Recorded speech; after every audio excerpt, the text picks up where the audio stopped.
नमस्कार, जोहार। आप सबका स्वागत है न्यूज़ फ्रेम पर।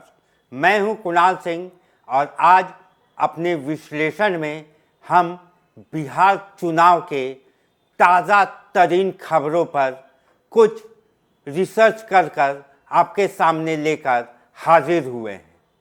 क्या बिहार की राजनीति में नई खिचड़ी पक रही है? उस खिचड़ी में चावल है, दाल है, तरह तरह की सब्जी है, मसाले हैं, लेकिन खिचड़ी का स्वाद तभी बनता है जब उसमें नमक पड़ता है। और इन दिनों बिहार की राजनीति के नमक चिराग पासवान बार बार अपने आप को नमक कहकर बुला रहे हैं। चिराग पासवान ये बराबर बोलते हुए नज़र आ रहे हैं कि एनडीए में मैं नमक के बराबर हूँ, लेकिन वही नमक अगर खाने से हटा दिया जाए तो पूरे खाने का ही स्वाद खराब हो जाता है। जिसके बाद से ये अटकलें लगनी शुरू हो गई हैं कि क्या चिराग पासवान प्रशांत किशोर और उनकी जनसुराज पार्टी के साथ जाने वाले हैं। क्या चिराग पासवान और नरेंद्र मोदी के हनुमान प्रशांत किशोर के साथ हनुमान बनने वाले हैं? इन सारे सवालों का जवाब आज हम अपने विश्लेषण में ढूंढने की कोशिश करेंगे। जैसा कि पिछले दिनों हमने देखा कि चिराग पासवान जो है वह अपने आप को नमक कहते हुए संबोधित करते हैं। हालांकि इससे पहले चिराग पासवान एनडीए में 70 सीटों पर चुनाव लड़ने का डिमांड कर चुके हैं, लेकिन जैसे जैसे समय बीता वो 40 सीटों तक आ गए, लेकिन एनडीए में लगभग 20 सीटें से ज़्यादा उनको देने के मूड में नहीं है, क्योंकि एक और बीजेपी है, नीतीश कुमार है और उनकी पार्टी जेडीयू है और दूसरे घटक दल हैं। तो इन सब को लेकर चिराग पासवान को 20 सीटों से ज़्यादा दिखता हुआ महसूस नहीं हो रहा। लेकिन चिराग पासवान और उनकी पार्टी के लोग, चिराग पासवान ने तो कभी ये बात खुलकर नहीं बोली, लेकिन उनके पार्टी के लोगों का कहना है कि वो 243 सीटों पर लड़ने के लिए इच्छुक है।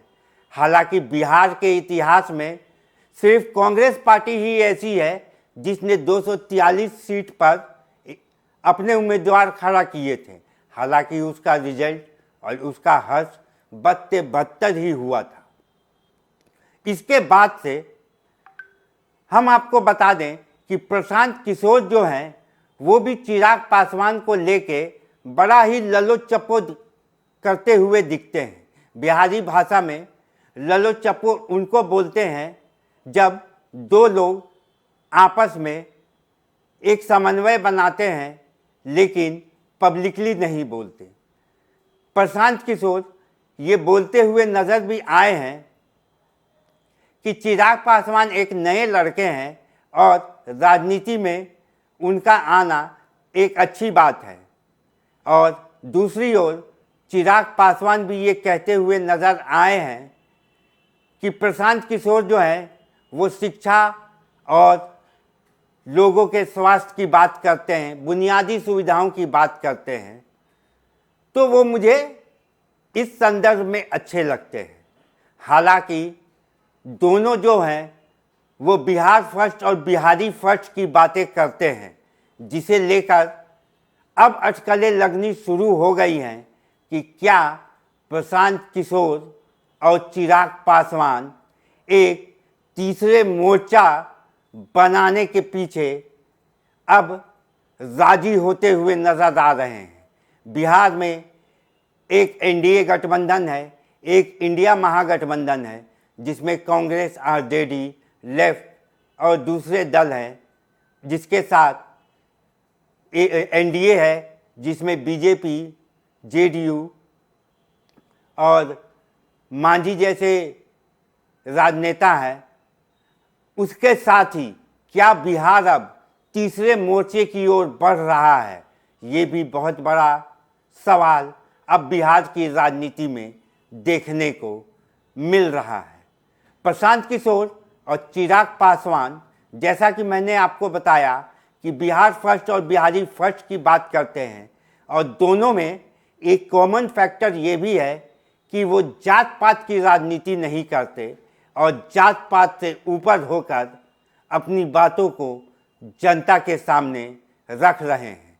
लेकिन जैसा मैं आपको बताते आया हूँ कि बिहार की जनता जो है वो बहुत ही बुद्धिमान है और उनको पता है कि कौन सी पार्टी जो है वो उनको चकमा दे रही है, झूठ बोल रही है, और कौन सी पार्टी है जो उन्हें सच में तरक्की के रास्ते पर लेकर जाएगी। इसलिए बिहार की जनता को ठगना बहुत ही मुश्किल है।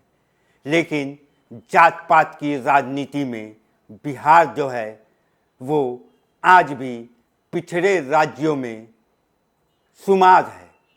अब समय आ गया है कि वोट के अधिकार के साथ बिहार एक विकसित राज्य बने और दूसरे राज्यों के साथ कदम से कदम मिलाकर आगे बढ़े। अभी के लिए बस इतना ही। बिहार चुनाव और बिहार की राजनीति को समझने के लिए आप देखते रहिए न्यूज़ फ्रेम।